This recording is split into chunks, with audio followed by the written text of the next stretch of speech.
day everyone, my name is Rosen Corpus Kanchon. I am from BSF English 2B.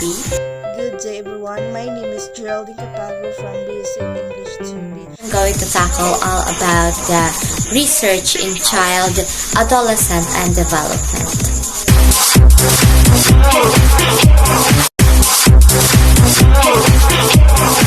Research gives teachers and also policymakers important knowledge to use in decision-making for the benefit of learners and their families.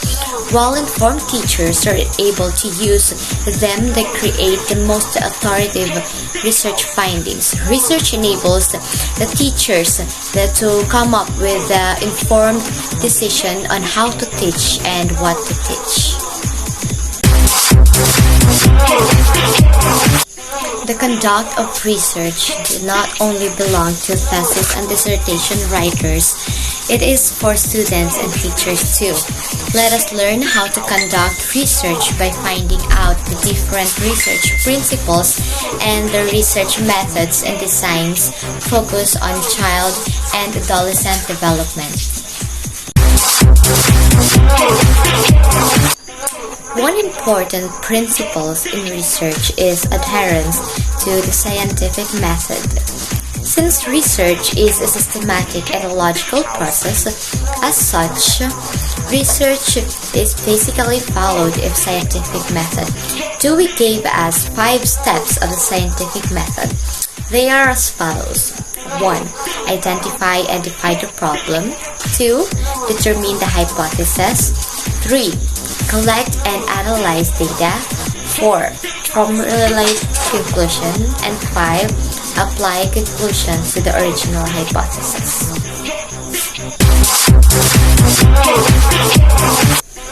Researches that are done with high level of quality and integrity provide us with valuable information about child and adolescent development. To be able to conduct quality research it is important to know how this research designs different data gathering techniques used by the developmental researchers.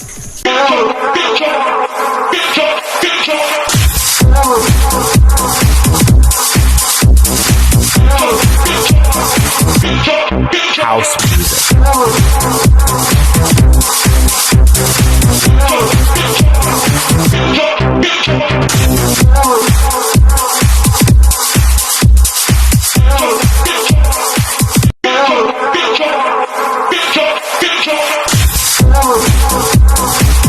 The continuation of our report with Mr. Anke John about child and adolescent development. But before that, let's talk about what is child and adolescent.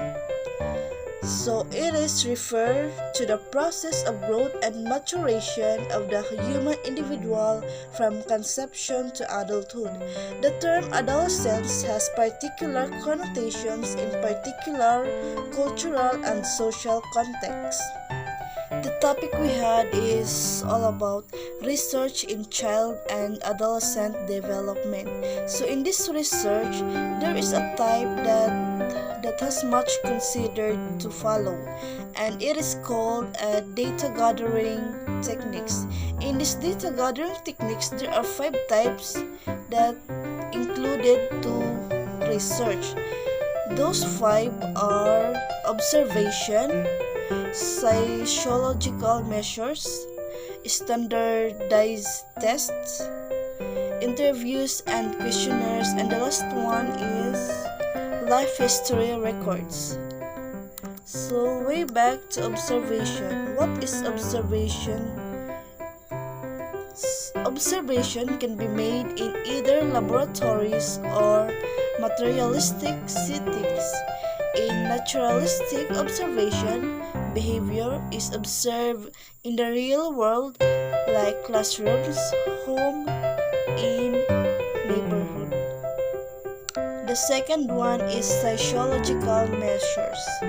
It is ascertain indicators of children's development, such as, among others, heart rate, hormonal levels, bone growth, body weight, and brain activity are measured. The third one is standardized tests. These are prepared tests that assess individuals' performance in different domains. These tests are administered in a consistent manner. The fourth one is interviews and questionnaires. It is involved asking the participants to provide information about themselves based on the interview or questionnaire by giving the researcher. Gathering of data may be conducted through printed questionnaire over a telephone, by email, in person, or online. Information is obtained by utilizing standardized procedures so that every participant is asked the same questions in the same manner. It entails asking participants for information in some structured format. And the last one is life history records. These are records of information about a lifetime chronology of events and activities.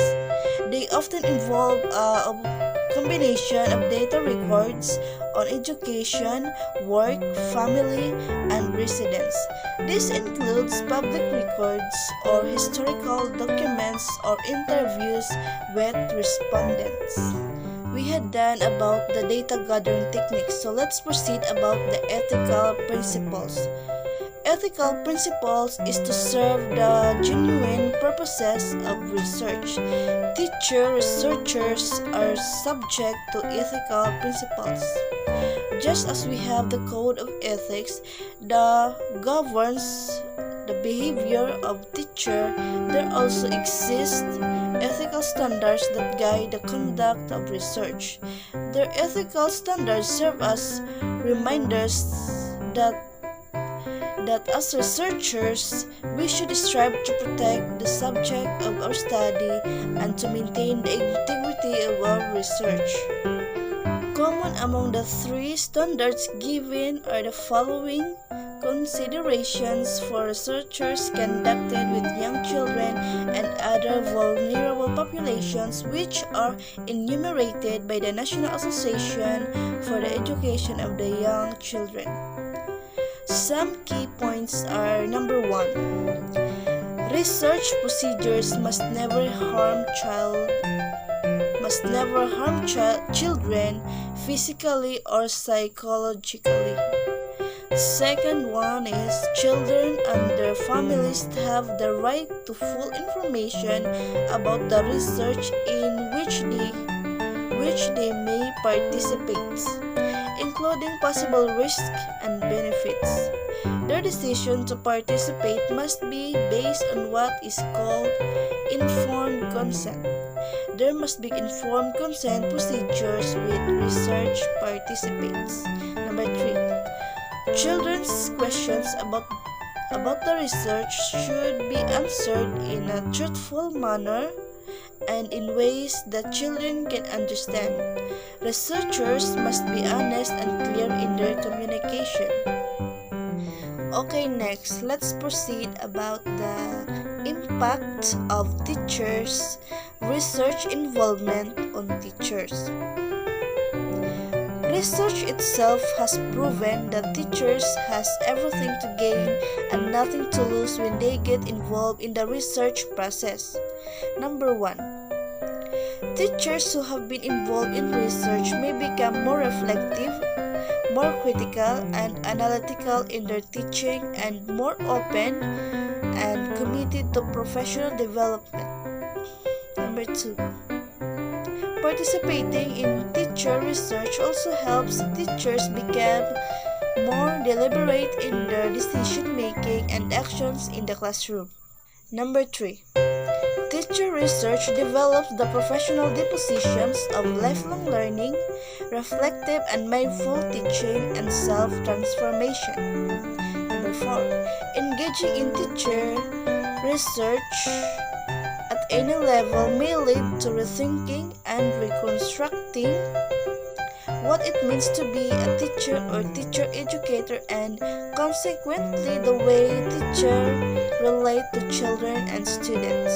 Number 5, Teacher research has the potential to demonstrate to teacher and prospective teachers that learning to teach is inherently connected to learning and inquiry. That's all part of my topic. I hope that you learned something and you enjoyed it. Thank you and God bless.